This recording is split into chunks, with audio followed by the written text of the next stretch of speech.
Welcome to the Good Talk Podcast, where we remind you of the joy of life, the love of God, and the possibilities that lie ahead. Pete and Jordyn here with episode 67.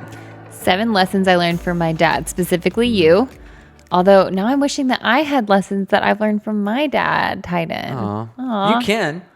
If something, as we have this conversation, sparks you, then feel free to jump in with something you've learned from your dad. Done. I thought this would be a good week to talk about that. I know, With it being Father's At the Day. time of release, Father's Day is this coming up weekend, which you actually work on Father's Day. I know I do. So you don't get to be totally doted on. But when you get home, all the boys and me and Pepper will hopefully make you feel I get home special. Sunday night. We'll celebrate then. It'll be awesome. Yeah. You don't get the breakfast in bed treatment that I got for Mother's Day. You know what, though? I was thinking earlier today, of course, I've had 21 Father's Days because of Jet. I don't think I've ever had to work on Father's Day, which is pretty cool. I've been very lucky. And I did this year, and that's okay. We'll celebrate later. Usually, the past, 5 years, maybe 4 or 5 years, we've gone kayaking with your dad and the boys. Last year, I couldn't go because I was pregnant, but y'all have gone pretty consistently. That's kind of my dad loves kayaking. So every year for Father's Day, that's what I do for him and then I usually get to take the boys too, and they love kayaking. So it's a lot of fun. Yeah, no, it's great. And it's a fun time of year. Right now we have everybody's at home, right? Because Jet's back from college, so it's pretty crazy around the house. It's funny how you just add one more back. He comes back from college, and it feels like there's just a lot more energy around the house and all that. It's awesome. It's really exciting. Yeah. And they all, like we said, they all have jobs. Yes. I think we talked about that last week, or maybe it was on our vlog. I think that was on our vlog. We talked about them having jobs, but they all have jobs. They all have cars, so they can all they're all just always going somewhere, which is just wild when they can drive and do all the things, but they're all super self-sufficient this summer with their jobs. They are. It's cool. Earning all I love that money. Home. Jet, plays football, and so even though he's home from college right now, he has to do his daily workout. They send him a daily workout for the football workout that he has to do. So I just did that with him. I do it a couple times a week with him. There is nothing more humbling than trying to do a workout with a college athlete. Oh, I would be done. I'm done. I don't even try. I just get on my bike. I try, but it's hey, humbling. that's impressive that you can try. I'm proud of you for trying. Yeah, it's keeping me busy for sure. But yeah, it's been a fun summer. Father's Day's coming up. It's been, I don't know. I love this time of year. Yeah, it's fun. It's hot, but we're learning too. Like with Pepper, we just need to get out of the house. But right now it is 107 degrees heat, index or whatever that is. I don't really know what that means. I think it just means that it feels like that. But we've been going to the pool literally every evening because there's nothing else to do. You cannot walk outside without immediately breaking into a massive sweat. So we just go to the pool, and I love that about summer. It's just feels like vacation all the time. But anyways, I love it. I hope you guys are having a great summer. Those of you listening, and it's a fun time to connect with family and all that great stuff. Yep. So Father's Day. So lessons you learned from your dad. Lessons that I learned from my dad. Yeah. So it's hard because I feel like I've learned so much from him. But give us a little back. Tell us about your dad real quick. Okay. So, as I kind of walk through this, I was going to tell you just some of the unique things about him. But my dad he's almost 70 or is 70. I think he just turned 70. You should know that. Back in March. Well, at some point, it's hard. You start counting your parents' age by they're in their 60s or they're in their 70s, you count it by decades, not by years. Yes. But what does he do for a living? So currently, he does two things. He leads out the doctoral program for counseling for a university here in Nashville. He also has a private practice where he does counseling. And he's done that, the teaching and the private practice now for over 20 years. But he's always kind of been in education and counseling, and he's just one of the wisest people that I've ever been around. And I know, and I like to say this around Father's Day and Mother's Day, because I know that those days do different things for different people. Yeah. And for some of you, maybe your father's no longer on this earth, and it's a difficult day. There's a good number of you that have a father but he wasn't real involved in your life. And this day brings up, man, I wish I would have had that. So I like to be sensitive to the fact that this means different things to different people. Right. For me, though, it really is a time, Father's Day is a good day for me because I have a dad and I am a dad. And so it's always a really special day for me. But again, I try to balance that with, I know it's not that way for everybody. Right. But so today I just want to talk about a few things that my dad taught me. And I think that this might be, whether you're a dad, a mom, whether you don't have kids at all, I think these are 7 things that we would all strive to pass on in some way, whether we're passing this on to the people we lead or passing this on to our kids and leaving a legacy with them. These are 7 things that have just, my dad's kind of left with me. So I'll jump right into it. You ready? Yeah. The first one is that the lesson that my dad has taught me is that growth is not optional.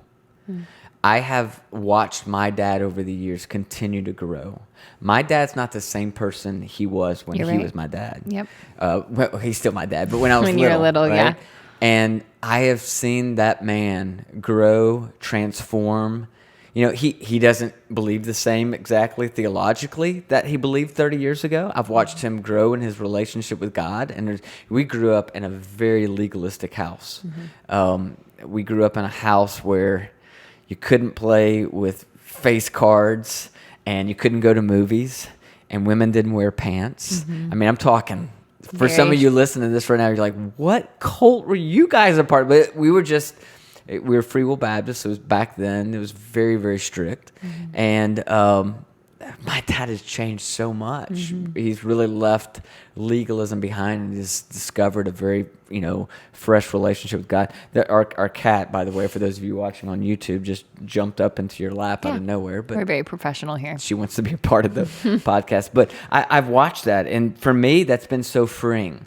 Because I think what happens a lot of times when you continue to grow in your life, you grow in your worldview, you grow in your relationship with God, you grow in how you view friendship and all these different things. Some people are gonna be critical of you for changing, while other people are gonna celebrate you for growing. Yeah. And I always want to be surrounded by people who are celebrating me for growing, not criticizing me for changing.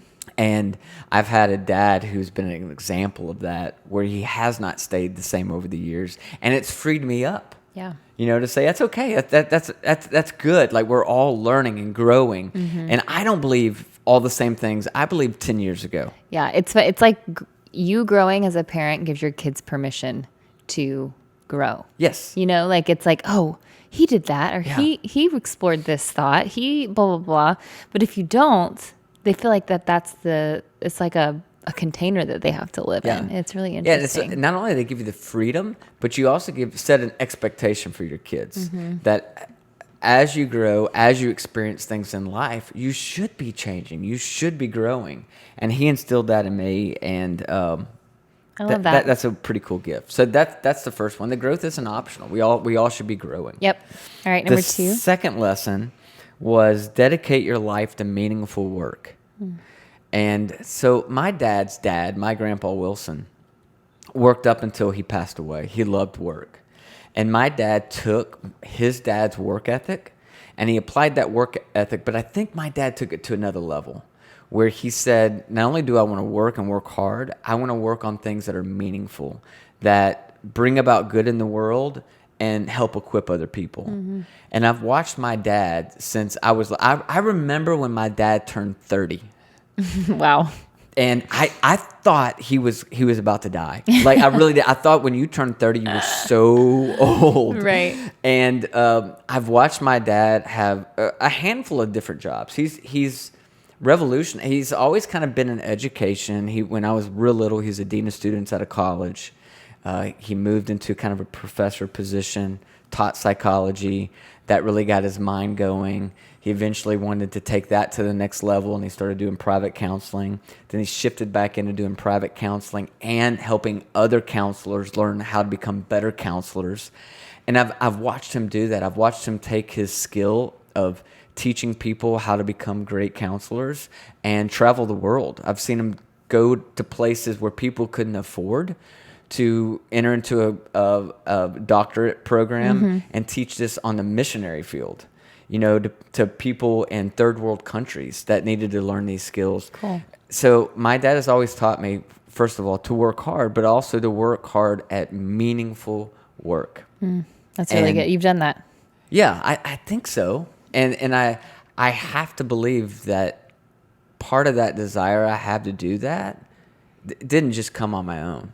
It came from watching my dad. I don't think I realized that till recently. Yeah, that's really cool. And it's not to say that if you're not a pastor or not a, professor, that you're not working a meaningful job, but it's like, be true to your own convictions and what you should do with your life. That's really good. And I've seen that. I had the opportunity a couple years ago. He retired from a portion of his job. He was running a really large program and thought it was time to scale back a little bit and focus a little more on just the teaching and counseling part. And so I got to speak at his retirement party, which was so cool because I got to meet so many of his coworkers, so many of the people he'd invested in, and to see that many people gathered to celebrate my dad and the work he had done was really inspiring to me. And I don't know, it's really special to kind of watch that, and I feel like he's instilled that in me. And That's awesome. It's been a big deal. All right, number 3. Number 3, life is boring without hobbies. Yes, that is so you, and it is so him. It is. My dad has had a lot of different hobbies over the years, from tennis, which he brought me into. We played tennis a lot when I was little. Camping was a big hobby of his, and those are 2 things I still love to do to this day. I love camping. I love tennis. More recently, we mentioned at the beginning of the podcast, he's so into kayaking, and that's probably been the last 10 years. I love kayaking with him. It's been fun to watch my dad work really hard, but at the same time also play hard. And it's really instilled something in me over the years where I've worked hard, I feel like, my entire adult life, but I've also worked hard at having fun hobbies and learning new things, which I think you got to do. If you're going to work hard, you got to play hard to bring about that balance. And he's really instilled that in me. And whether it's, these days for him, besides kayaking, he loves yard work. He loves going to movies. And again, these are a lot of things that I love to do too. But I don't think that's by accident. Yeah. I think a lot of that is by watching. And I don't know, when I was working on this podcast and I learned how many things that I'm doing because I've watched my dad do it, it kind of, first of all, I was grateful, but it also felt a little bit of pressure. Because none of these are things that my dad sat down and said, hey, Pete, growth is not optional. My dad never sat down and said, dedicate your life to meaningful work. He never sat me down and said, hey, life is boring without hobbies. He has shown these things to me as an example. Yeah. And I've just kind of picked them up. That's cool. So I think that's cool. 4th thing, you ready for this? Family matters. And I think that that's something my dad has learned as he's gotten older. My dad's always had different kind of groups of friends, and he's always loved friends and had great friendships. But a lot of those friendships over the years have changed, and we've talked about that recently on a podcast. It's like a lot of, you're going to have some friends, hopefully, that you go the entire distance of your lifetime with. But the reality is a lot of your close friends are going to change in your different seasons based on when you have kids and what kind of work you do and where you live and all that kind of stuff. But the one thing that has been consistent for my dad is being dedicated, first of all, to, as he got older, spending more time with his parents as they aged. And to this day, I watch him. He has a sister he's extremely close to, my Aunt Jan. And when my dad has some free time, which isn't often, he's making a trip to see Aunt Jan, or Aunt Jan's coming down here, right? And they spend a lot of time together. And I think it's been a great reminder to me that in my pursuit of work and in my pursuit of my friendships, don't forget that at the end of the day, your family is there for you in the thick and the thin. And God forbid something happens in your life where you lose all your friends or the vast majority of your friends, it's probably going to be your family that is there that's going to stick with you through that. Yeah. Yeah. So that's been a big one for me, is that, you know what, family really does matter. And you feel like he's shown you that more in his later years, Absolutely. probably. Yeah. Yep. Which I always think is very profound. Like, I love to watch the shift of people in an older generation once they hit a certain age, because they're starting to realize things. That's right. You know, like when you hit 60 or 70 or whatever else, you've had a lot of years to like learn, and then to watch someone be like, I think this is more important. It's like you want to glean that, because that is like, I want to capture that before not that anyone wastes years, but if you can learn that early from them, that's really, really cool. And I think what's interesting too is I think the older you get, the more you probably start thinking more about the fact that you're not going to be here forever. And you start to think about the fact that one day, and everybody goes in different ways, right? But for a lot of people, there is a day where you're near the end of your life. And there's going to be and I've observed this, in my past as a pastor, I watched people as they went through that dying process. And they're usually surrounded by a fairly small group of people. It's 5, 6, 7, 8, 9, 10 people. And for the vast majority of people, that is their family. Yeah. And so if you can learn early in life to start making decisions with that kind of perspective, it really changes a lot of the decisions that you make. And I think I've seen that with my dad, this priority more towards relationships, especially his family. Yeah, that's good. All right, number So 5. it's great. Number 5, there's always more than one side. Truth. Something we talk about a lot on this podcast. And again, I think you and I have learned that through some of our own life circumstances, but I've also watched that from my dad. My dad is one of the most objective people I have ever met.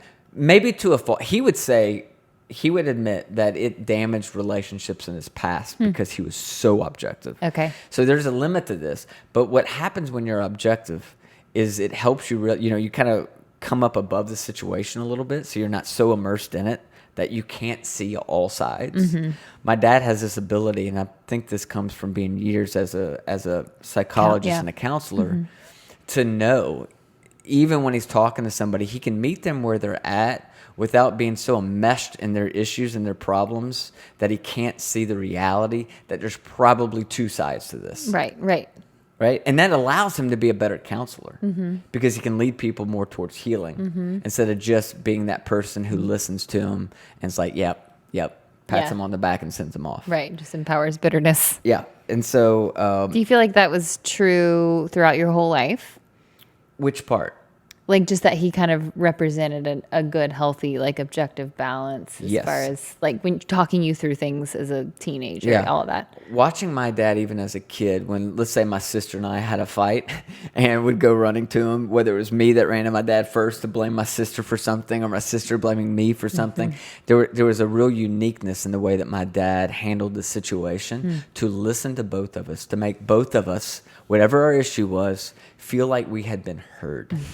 And that's a unique thing. It's really loving though too. It's a very loving thing. Yeah. And I feel like that has taught me in my life to try to be objective even when I'm trying to also show empathy to somebody. And so that's been a real gift, I think, that my dad has taught me, that there's always going to be one side. I mean, there's always more than just one side to an issue. Sorry, this cat is now in my lap and driving me insane. I don't know what's got. This cat showed me no attention for months, and now all of a sudden we hit record on this podcast, and the cat is like completely all over me. He's so sweet. He's the sweetest. Okay, number 6. Sweet is one word. I don't know if it's the word that Pete was not a cat fan prior to me and his youngest saving this cat's life. So now he's a good one. He is a good sweet. cat. He's grown on me, and the fact that I'm sitting here allowing it to be in my lap during this podcast is proof that I'm growing in my love for this cat. All right, lesson number 6. Number 6. I think he taught me that peacemaking is a lot more important than peace faking. So my dad is not a confrontational person by nature. He doesn't like an argument. He doesn't like conflict. But he has learned the importance of stepping into an argument if need be, and stepping into conflict in a healthy way if need be. And so he's learned to, and I've watched him as a leader as he's led other professors and, led students and all. Whenever there's a conflict, he's not someone that just lets it fester. He's not someone that's just going to move on from it and hope that it fixes itself. Yeah. He's going to intentionally, in a kind way, lean into that conflict, lean into that argument, lean into whatever it is there, and he's going to do his best to bring about some kind of resolve. That's been important for me because naturally I'm wired like him. I don't like conflict. Yeah. Right? If I could avoid conflict, if I can avoid the argument, I'm going to. Yeah. But I've learned from him that that's not healthy, and that even if it's not your natural temperament to want to lean into a conflict, if you want to have healthy relationships with the people you lead, if you want to have healthy relationships, with your coworkers, if you want to have healthy relationships with the people in your house, you got to learn how to sit in the conflict and work through the conflict. And so you can do peace faking, which is, where you act like everything is great and pretend like there's not an issue. You can do that. Plenty of people do. But your relationships will stay at a very surface level. If you want to have really strong relationships, you have to learn how to lean into peacemaking. And I feel like he's really taught me that skill. Yeah. Yeah. No. And again, his career only helps him with all of these amazing, features that he displays in his character. It's very evident that he practices what he preaches, per se. He does. And it's been a huge help to me. That's cool. And then the 7th lesson that my dad taught me is that actions always outweigh words. And with this one, I'm going to give some encouragement, and then I'm also going to call him out a little bit. And he would be okay with this because he knows, and we've talked about this privately, and we've talked about this publicly as well. My dad did not grow up in a home where he was showered with love. He was loved. He would say that about both his mom and his dad. My grandma and Grandpa Wilson were two incredible people who loved my dad very much. But I think my dad would say that, he probably remembers hugging my grandpa maybe once in his life. I'm sorry, I've got cat hair all over me. I can't take this. All right, bye, Titan. Thank you. Okay. I don't think my dad remembers my Grandpa Wilson saying to him that, I love you very often. And so my dad was at a bit of a deficit in our relationship. And it was not until college when I actually reached out to him and told him that I loved him that he said it back to me. Aw. And he and I both talk about that. And I still remember calling him from my college dorm. I was so nervous to tell him. And I think what triggered you to tell him? I heard a talk. I heard a sermon about the power of words. And I just thought about this fact that my dad and I don't say I love you to each other. Now, again, I want to be clear. I knew my dad loved me. Oh, of course. I knew it. But we didn't say it. And I think he would admit, and I certainly know this today, and I speak on this all the time, there are power in words. So it's not, when I say that my dad's taught me that actions are more important than words, it doesn't mean that words aren't important. They are. But what my dad always showed me was the actions. I never, ever had the doubt that my dad was for me and my dad would be there for me. I can remember another time, this would be, I think my sophomore year of college, my car broke down. I know why it broke down. I did something stupid. I took my car to a car wash, and I don't know why I did this. I thought it'd be a great idea. I was like, you wash the outside of the car, you should probably wash the inside of the car. So I lift my hood up, and I decided to spray everything under the hood so it would be nice and clean. Why would you I don't know why anybody would do that, but I did that. And, like the next day, my car breaks down on the side of the road, and so all I didn't know what to do. I'd never called a tow truck. So I called my dad. And I called my dad, and he was like, all right, I was only an hour and a half away, but he was like, I'll be there in 2 hours. And I instantly, even though I'm still stuck on the side of the road, I felt a peace come over me. Because what I knew was, it's going to be okay. Yeah. Dad's on his way. It's going to be okay. I think that's such and again, not every dad, but that is like the epitome of my dad too, where it's like, I know if he's involved, someone is going to get figured out. That's right. And what a gift that is to have that safety net as you're growing up, to know. See, what it did for me is it allowed me, it went far beyond the car. This went to when I was 21 years old and I felt like I wanted to start a church, and I'm about to step out, in faith and, have to tell my parents, even though I've just graduated from college. I'm not going to get a real job. I'm actually going to try to start a church. But I felt a safety net to try things, knowing that my dad would be there for me. And it allowed me to do things that maybe others wouldn't do if they didn't have that. Yeah. And so even though my dad wasn't always super free with the words, I love you, he expressed that to me in action. Now, again, I want to take what he invested in me, and I want to take that to the next level. And I want actions and words with my kids, because I know there's power to words. Yeah.